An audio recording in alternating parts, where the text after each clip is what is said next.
崩し承ります。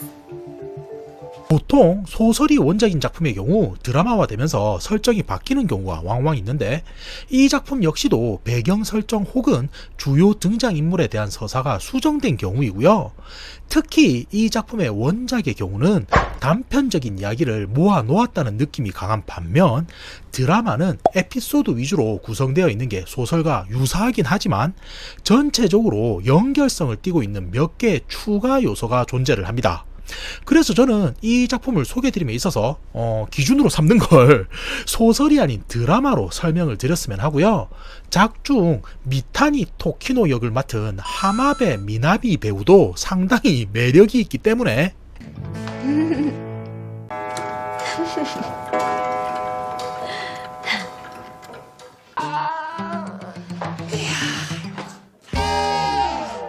이 드라마를 즐기는 또 다른 재미 요소가 되지 않을까도 싶습니다. 그렇죠? 자, 그럼 이제부터 본격적인 이야기로 넘어갈 텐데, ここが新居か。 화면에 보이는 이 인물은 사지 요시유키라는 이름의 경찰이고요.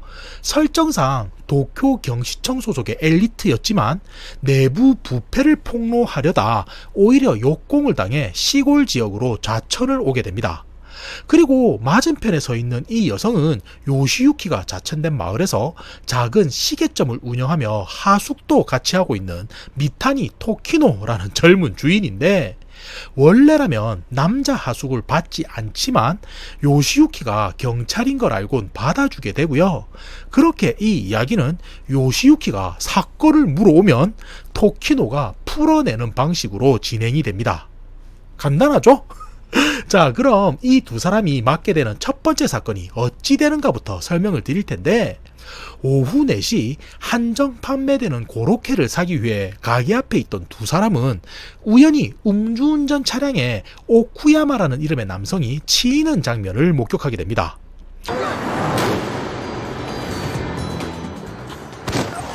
헌데 차에 치인 이 남성은 죽기 전에 내가 벌을 받은 거라며 테시로초 야부맨션 603호에 사는 카스미라는 여성을 방금 죽이고 왔다라는 알 수 없는 말을 하게 되는데, どこに住んでる人ですか? 이후 경찰 조사를 진행하니 실제로 그자가 말한 맨션에서 카스미라는 여성이 목이 졸려 죽어있는 모습으로 발견되게 되고요. 이후 감식반이 와서 사망 추정 시간을 확인해 보니 대략 3시 반에서 4시 반 사이에 사망했을 거라는 말을 전해주게 됩니다. 그러니까 상황을 정리해보면 3시 30분에 오쿠야마는 카스미를 죽이고 4시에 차 사고로 자신 또한 죽고 말았다, 이런 말인 건데, 이후 카스미의 집에서 남자친구였던 오쿠야마가 바람을 폈다라는 자료도 발견이 되고요. 오쿠야마가 사망한 장소 또한 차량으로 30분이면 이동이 되는 위치였기 때문에 사건은 가해자가 범행을 벌인 후 천벌을 받았다는 걸로 마무리되는 건가 싶습니다.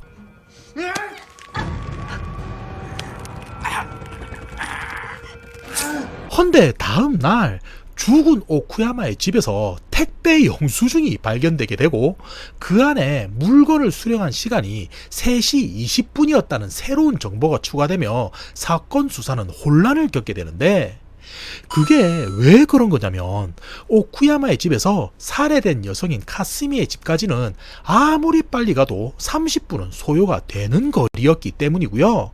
다시 교통사고가 발생한 장소까지도 30분은 걸리는 거리였기 때문에 정황상 3시 20분에 집에 있었던 오쿠야마가 카스미의 집에 들린 후 4시까지 사고 지점으로 이동한다는 건 불가능하다는 것이 밝혀지게 됩니다. 奥山のアリバイが成立した。アリバイが 그러니까 나는 사람을 죽였다라며 말한 사람이 이미 죽었는데 현장을 조사해보니 그게 불가능하다는 말인 거죠. 그래서 동료 경찰이 다시 추리를 해보는 게 카스미를 죽인 건 공범이고 그자는 오쿠야마랑 바람을 핀 상대일 것이라는 말을 하게 되는데 これまた斬新だね。さすがジュニアねえ皆さん 모두들 아 그렇구만 이라며 감탄을 할 때 요시유키는 죽은 오쿠야마의 뺨에 상처가 있는 것을 확인했고 카스미의 손톱에서도 오쿠야마의 피부 조직이 발견되었기 때문에 공범의 짓은 아닐 것이라고 생각하게 됩니다. 中島かすみの爪に残っていた皮膚片は奥山の DNA と一致したわ。 허나 그렇다고 한들 알리바이를 깨뜨릴 무언가 역시도 쉽게 떠올리지를 못하는데 잠시 생각을 정리해보면 여기서 중요한 건 시간이잖아요. 알리바이의 트릭이랄지 사건의 핵심도 시간과 관련이 된 것일 텐데 당연히 시계 좀 주인이라면 이런 요소가 신경 쓰일 수밖에 없는 거고요. 気になるんです。 요시유키 역시도 이런 요소를 받아들여 토키노와 함께 죽은 남성의 알리바이를 깨트리기 위해 생각을 모으게 됩니다. 그래서 지금까지의 수사 내용을 공유하게 되는데 なるほど。 오쿠야마가 평소 휴대폰을 매일 전용으로 사용했다는 것과 사용 중이던 노트북에 음악이 없었다는 추가 정보를 알게 된 토키노는 결국 지금까지의 상황을 지압해 어떤 진실이 있는지를 파악하게 됩니다. 時を戻すことができました。奥山さんのアリバイは崩れました。 그리고 결론은 이렇게 되는데 죽은 오쿠야마는 청각에 문제가 있어서 주변에서 들리는 소리를 듣지 못했던 것이었고요. 상대와 대화를 할 때는 입모양을 보곤 의미를 파악하는데 사고가 났을 때 오쿠야마는 눈을 감고 있었기 때문에 그가 테시로초 야부맨션 603호에 사는 카스미라는 여성을 죽였다라고 했던 건 자신이 그 장소에서 그녀를 죽였다가 아닌 그곳에 사는 여성을 죽였다는 의미인 것을 파악하게 됩니다. 그러니 실제 범행은 카스미의 집이 아닌 오쿠야마의 집이었을 것이라는 것도 추측할 수 있게 되는 건데 문제는 그렇다고 한다면 어떻게 해서 시신이 오쿠야마의 집에서 카스미의 집으로 이동할 수 있었는가 하는 거였고요. 토키노는 이것 또한 간단하다라고 말을 하더니 오쿠야마는 자신이 카스미를 죽였다고 생각했지만 사실은 살아있었고 그녀가 스스로 운전을 해서 자신의 집으로 간 것이라고 말을 합니다. 自分で帰った。はい。いくらなんでも飛躍しすぎだろ。 네 맞습니다. 비약이 심하죠? 헌데 이 드라마는 지나친 설정이랄 수 있는 이런 요소들이 극한으로 가서 트릭을 해소하는 방식으로 전개가 되고요. 제목 맞다나 누가 범인인지 맞추는 게 아닌 알리바이를 깨부수는 게 목적이기 때문에 어느 정도의 비약은 허용을 해야 하지 않나고도 생각을 합니다. 암튼 그렇게 첫 번째 사건의 결말은 남자친구와 다툰 후 집으로 돌아간 가스미가 또 다른 누군가에게 살해당했다는 것으로 마무리가 되는데 다시 말하지만 왜 이런 일이 발생했나 하는 건 중요하지가 않고요. 사건과 힌트를 가지고 퀴즈를 풀어나간다는 이야기라고 생각하시는 게 어떨까 싶습니다. 幸せ。 그리고 여자 주인공도 귀엽잖아요. 자, 그럼 두 번째 이야기로 바로 넘어가 볼 텐데 자상으로 사망한 여성은 하마자와 교코라는 이름의 의학부 전공 교수고요. 경찰들이 출동한 후 현장을 검증해 본 결과 강도의 소행일 가능성은 낮다고 판단되어집니다. 그러니까 쉽게 말해서 원한에 의한 범행이거나 다른 어떤 사연이 있어서 이 여성은 죽었을 거라 추측이 된다는 건데 현장 감식반의 말로는 어제 저녁부터 밤사이에 범행은 이루어졌을 거라 이야기를 하고요. 식탁 위에 음식이 차려져 있지만 먹은 흔적 같은 건 발견되지 않았기 때문에 이 부분 역시도 사망 추정 시간을 결정하는 데 중요한 요소가 될 거라는 말을 전해주기도 합니다. シチューか。手はつけられてないな。 그러니까 이날 먹은 음식이 얼마나 소화되었는지를 파악하면 좀 더 정확한 사망 추정 시각을 알 수 있을 거다 이 말인 거죠. 암튼 그리고 다음으론 주변 인물들을 조사하는데 시신을 처음으로 발견한 건 피해자의 남동생인 아란이고요. 그는 어젯밤부터 몇 번이고 누나에게 연락을 했지만 이상하게도 반응이 없어 아침 일찍 방문을 했다가 죽어있는 모습을 발견해 신고하게 된 것이라고 이야기를 합니다. 그리고 다음으로 만나게 된 상대는 죽은 교코의 전 남편인 기쿠타니 고로인데 おたくら俺が京子を殺したって疑ってるの 그는 이혼한 이후에도 아내를 찾아가 돈을 요구한 적이 많았던 것으로 파악이 되고요. 교코가 사망한 날 아침에도 직장으로 찾아가 다툼을 벌이는 걸 주변에서 목격했다는 이야기를 듣게 됩니다. 그래서 경찰들 역시 전 남편인 기쿠타니가 돈을 목적으로 아내를 찾아간 뒤 다툼을 벌이다 살해한 것으로 추측하게 되는데, 제가 지난 에피소드에서도 말씀을 드렸지만 이 작품은 누가 범인인지는 중요하지가 않고요. 생각할 거리를 좀 들어드리기 위해 미리 말씀을 드리자면 전 남편인 기쿠타니가 교코를 죽인 범인이 됩니다. そうかそれがお前の答えか 보셨죠? 자, 그럼 이제 잡으면 될 텐데 왜 그러지 못하냐로 넘어가는데, 기쿠타니는 교코가 죽던 날 저녁 6시부터 밤 12시까지 친구와 함께 술을 마셨다는 알리바이가 있었고요. 죽은 교코의 경우는 자신이 어떤 음식을 먹는지 SNS에 올려두는 습관이 있었는데, 정심인 12시에는 도시락, 오후 3시에는 케이크가 확인되어지고요. 美味しそうなケーキ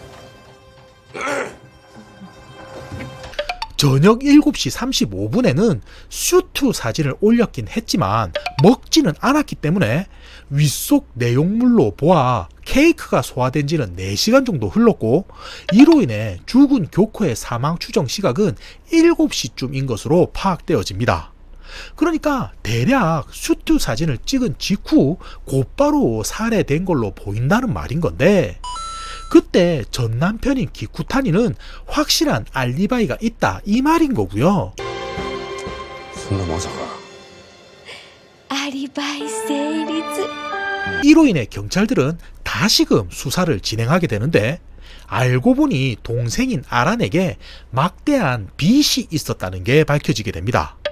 그래서 이번에는 그를 용의자로 지목하게 되지만 결국 그 역시도 확실한 알리바이가 있다는 것만을 경찰들은 확인하고 마는데, 다시 말하지만 범인은 전 남편이고요. 동생이 누나를 죽일 이유 자체도 없었던 상황이기 때문에 다시 용의자를 전 남편인 기쿠타니로 특정 지은 경찰은 그가 어떤 식의 알리바이 트릭을 짠 것인지 그것을 파헤치기 위해 집중하게 됩니다. 그리고 이후 추가되는 증언들을 취합해 보면 술자리에 있던 기쿠타니가 7시 30분쯤 잠시 전화를 한다며 5분 정도 자리를 비웠다는 걸 알게 되고요. 菊谷が5分だけ外に出たって言ってもさすがに5分で犯行は無理でしょ 죽은 교코 같은 경우는 평소 단 음식을 매우 좋아하는 편임에도 그날 동료가 식후에 권하는 과자를 먹지 않았다는 증언을 추가하게 됩니다. ありがとう。でも甘いものは控えとくわ。それは変ですね 그러니까 3시에 자신이 케이크를 먹었다며 SNS에 사진을 올려놓고 점심 때는 동료가 권하는 과자를 거절했다는 상황이 조금은 이상할 수도 있는 거죠. 헌데 이 사소한 단서 하나가 도키노에게 있어선 흘러가지 않던 톱니바퀴를 이어주는 핵심 부품과도 같았는데,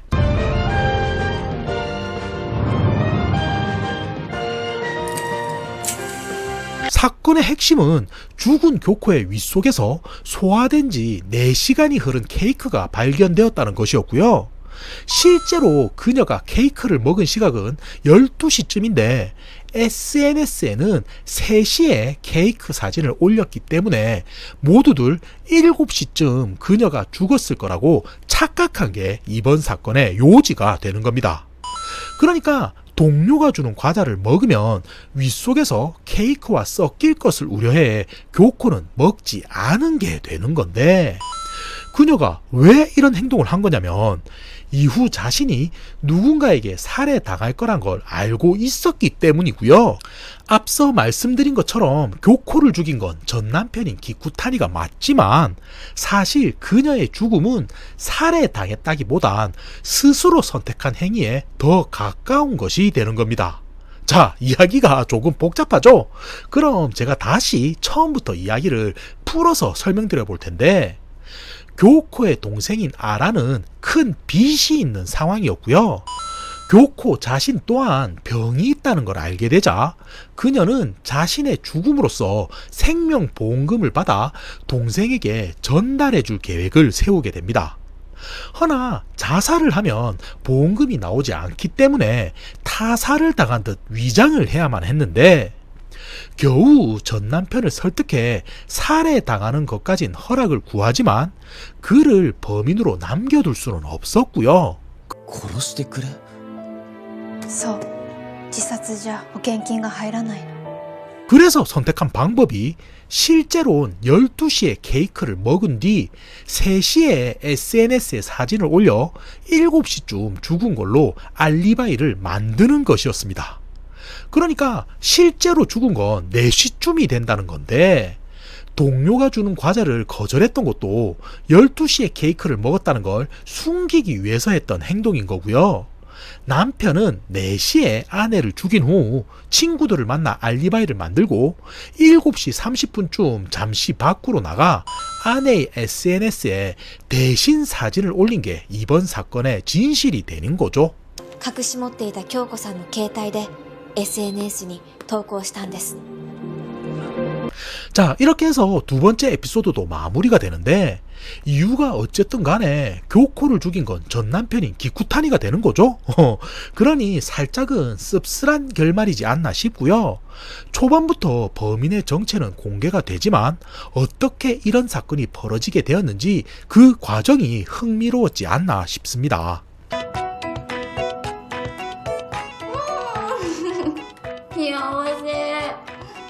이번 에피소드에서는 발견된 시신의 상태가 조금은 복잡한데 피해자는 방음 시설이 구비된 오디오룸에서 두 발의 총탄에 맞은 모습으로 발견이 되고요. 한 발은 오른쪽 허벅지, 그리고 또 한 발은 もう一発は口開けて 네, 보신 것처럼 입안에 총을 놓고 쏜 것으로 확인이 되어집니다.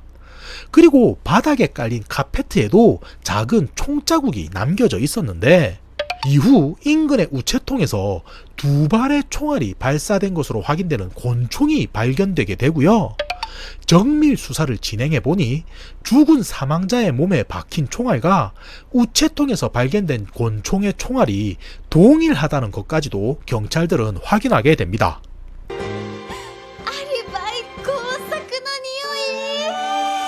자, 냄새가 나죠?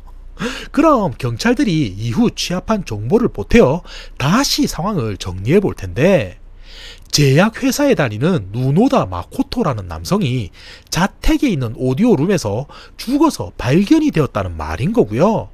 감식반의 말로는 사망 추정 시간이 대략 오후 2시에서 4시 사이일 것이라고 말을 하는데 우체통에 들어가 있던 총이 같은 날 3시에 발견이 되었기 때문에 범행은 그 이전에 발생을 했고 범인이 달아나는 과정에서 권총을 폐기하기 위해 우체통에 넣은 것일 거라고 추정하게 됩니다. 近くにあったポストに拳銃を投げ捨てたんでしょう 그러니 일단은 확실한 게 피해자는 3시 이전에 사망한 게 분명하다는 거죠. 자, 그럼 이번에는 누가 이런 사건을 일으켰을까 하는 건데 중요 용의자로 나오는 게 피해자의 상사인 히라네 가츠오라는 보시는 이 남성이고요. 그가 몰래 회사에서 몰핀을 빼돌린다는 사실을 부하 직원인 누노다가 알게 되어 입막음으로 죽인 게 아니냐는 확실한 정황까지도 경찰은 확인하게 됩니다. 자, 그럼 이제는 체포를 하면 될 텐데 왜 그러지 못하냐 싶은데 이제는 아시겠지만 アリバイがあったんですね。 알리바이가 있었기 때문이고요. それでどんなアリバイですか？ 그래서 어떤 알리바이였냐면 히라네는 12시에서 3시까지 사촌들과 식사를 했고요. 다시 3시부터 5시까지는 혼자서 영화를 보았다는 알리바이가 있다는 것이 확인되어집니다.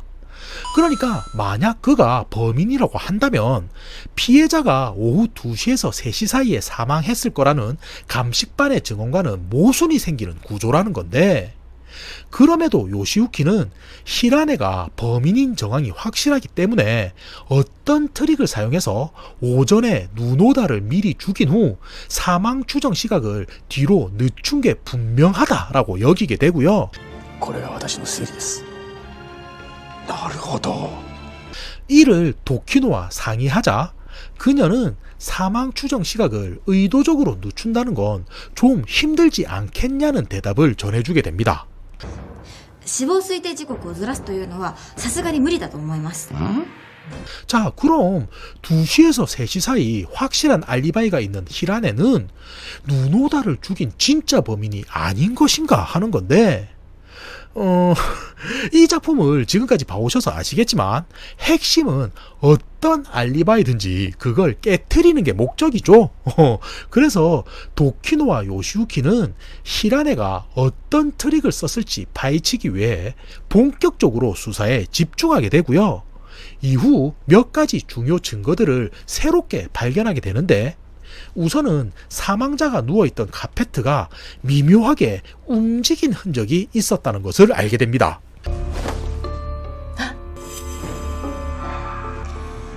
やっぱり 그리고 다음으론 입안에 총을 맞아 죽은 시신이 발견되었을 때 사진을 보면 옆으로 몸이 틀어져 있었다는 것이 중요한 힌트라는 걸 눈치채게 되는데, 토키노는 이를 통해서 사건의 진상이 어찌 된 건지 한달음에 나아가게 되고요. 히라네가 몰피를 훔치고 있었다는 사실과 미묘하게 틀어진 바닥의 카페트, 그리고 3시 이후의 알리바이가 영화를 본 것이라는 것을 토대로 실상은 이런 것이었을 거란 걸 토키노는 밝혀내게 됩니다. 그리고 그걸 순서대로 나열하면 사건은 이렇게 되는 건데, 핵심은 흉기인 곤충이 오후 3시에 발견되었기 때문에 당연히 범행도 그 이전에 발생했을 거라고 착각한 게 이번 사건의 요지였고요.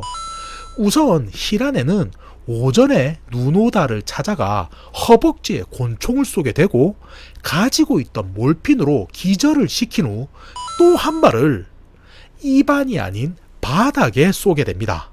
そして平根さんはラグマットをめくり床に弾丸を撃ち込みます。 그러니까 그때 사용된 곤충이 2발 발사되긴 했지만 결정적으로 누노다를 죽인 건 아니다는 말인 건데, 히라네는 이후 그 곤충을 일부러 우체통에 넣어 발견될 수 있게끔 꾸몄던 거였고요. 사촌들과 만나 알리바이를 만든 후 3시 이후에 다시 누노다를 찾아가 다른 곤충으로 입안에 총을 쏴서 죽인 게 되는 겁니다. 그러니까 이번 사건에 사용된 총기는 하나가 아니라 2개라는 말인 거죠. 물론 방음 시설 때문에 총소리가 나지 않아 가능한 트릭인 거고, 3시 이후에 영화를 보았다라는 증언 또한 미리 내용을 파악만 하고 있으면 쉽게 지어낼 수 있는 요소였기 때문에 거짓임을 알 수 있었던 건데, 平根さんは映画館で映画を見ていたと主張していますが、それはもちろん嘘だと思います。 죽은 시신의 몸이 옆으로 틀어진 이유도 처음 발사된 곤충의 총알 자국과 두 번째 발사된 곤충의 총알 자국을 똑같이 맞추는 게 불가능했기 때문이고요.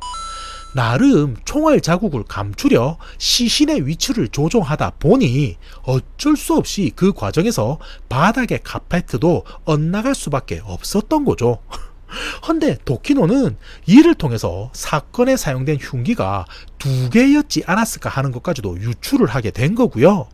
그렇게 이번 사건의 알리바이 역시 보기 좋게 깨트려 버리게 됩니다.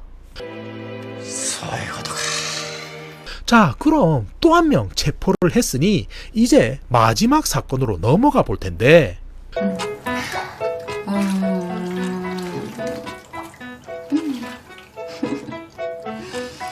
보시면 아시겠지만 도키노가 웃고 있는데 그 이유는 강가에서 불에 탄 시신이 발견되었기 때문이고요.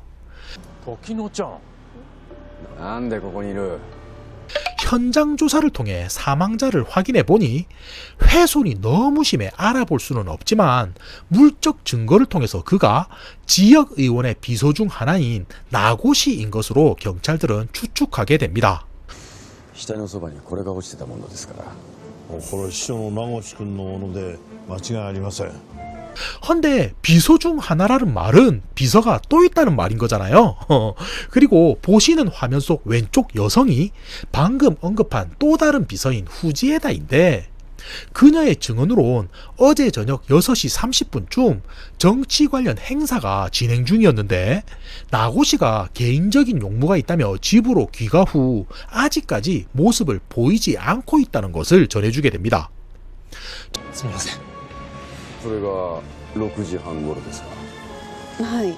자, 그리고 상황은 이후 시신이 나고시인 것이 확실해진 시점으로 넘어가는데 검시를 통해 알게 된 사실은 사망 추정 시간이 오후 6시에서 9시 사이라는 것이었고요.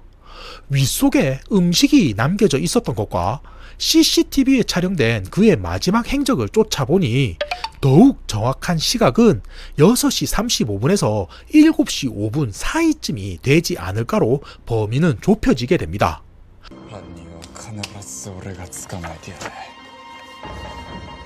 父の名にかけて。 자, 그럼 측근 중 6시에서 9시 사이 알리바이가 없는 사람이 누군지를 확인해 봐야 할 텐데 우선적으로 비서인 후지에다를 취조 중이던 요시유키는 でも先生は何らかの弱みを握られて名越に脅されていたんじゃないかと思うんです。 최근 도카이 의원이 죽은 나고시에게 무언가 약점을 잡힌 것 같다는 정보를 얻게 되고요. 灯油をかけて燃やされたなんて。 불타버린 모습만 보고서 곧장 둥유라는 말을 했던 것도 기억한 요시유키는 도키노에게 그의 알리바이를 깨트려달라고 부탁하게 됩니다. 都海一世のアリバイ崩した。 헌데 여기서 난감한 것이 그의 알리바이는 어젯밤 행사가 있었던 6시에서 8시 사이 300명의 사람들이 계속 지켜보고 있었다는 것이었는데 じゃあアリバイの証人が300人 지역 의원을 용의자로 상정한 후 몰래 사건을 진행한다는 건 아무리 베테랑 경찰인 요시유키라도 쉬운 일은 아니었고요. 어렵게 300명의 손님 중 초대받지 않은 야스모토라는 사람이 있었다는 사실을 알게 되어 그의 집에 찾아가 보기도 하지만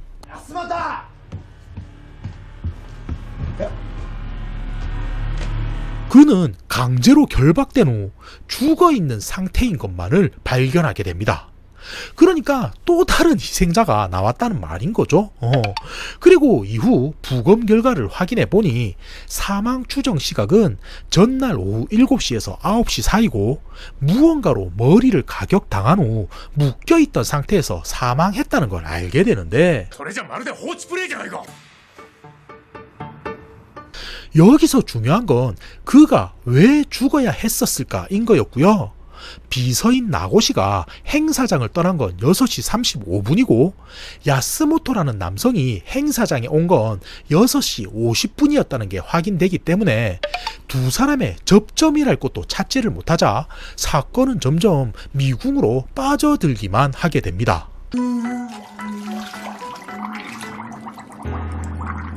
헌데 그런 중 경찰에 들린 도키노는 중요한 힌트를 발견하게 되는데 왠지 모르게 죽은 두 남성의 외관이 비슷하다고 느끼게 된 거였고요. 부검 기록에서 야스모토가 24시간 동안이나 굶은 상태였다는 걸 확인한 도키노는 결국 도카이 의원이 가지고 있던 완벽한 알리바이를 깨트리는 것에 성공을 하게 됩니다. 時を戻すことができました 헌데 그 일본 드라마 보면 추리를 풀고 이런 멘트 하거든요. 근데 보통 일반적인 드라마에서 나오는 건 극적인 상황을 연출하기 위해 창조가 되는 경우가 많은데 이 대사 같은 경우는 실제로도 소설에서 나옵니다. 그러니까 원작 고증이다 라고 할 수 있고요. 아무튼 이 이후에 도키노의 시계방에서 사건의 핵심이랄 수 있는 인물들이 모두 모이게 되는데 요시유키가 역시 도카이 의원이 범인이었던 건가 라며 이야기를 하자 도키노는 勘違いしないでください。都会議員のアリバイは崩れましたけど、犯人だなんて私一言も言ってません。 자, 그럼 이제부터는 사건이 어찌 된 건지 설명을 드릴 텐데 6시 35분 행사장을 나갔던 나고시는 야스모토라는 남자로 분장해서 6시 50분에 다시 행사장에 돌아왔던 거였고요.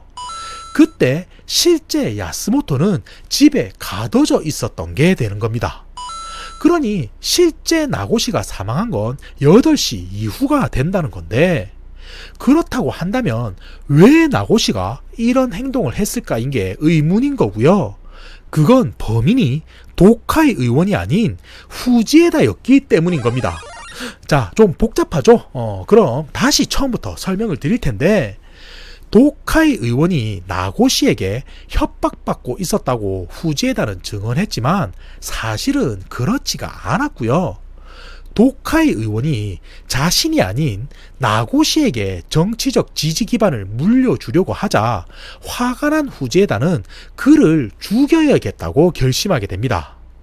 그래서 야스모토라는 사람을 위험한 인물인 양 거짓으로 설정해 나고시에게 도움을 요청하게 되는데 私が安本殺すからあなたは私のアリバイ作るの手伝って 자신이 그를 죽일 테니 알리바이를 위해 위장을 해달라는 부탁이었고요.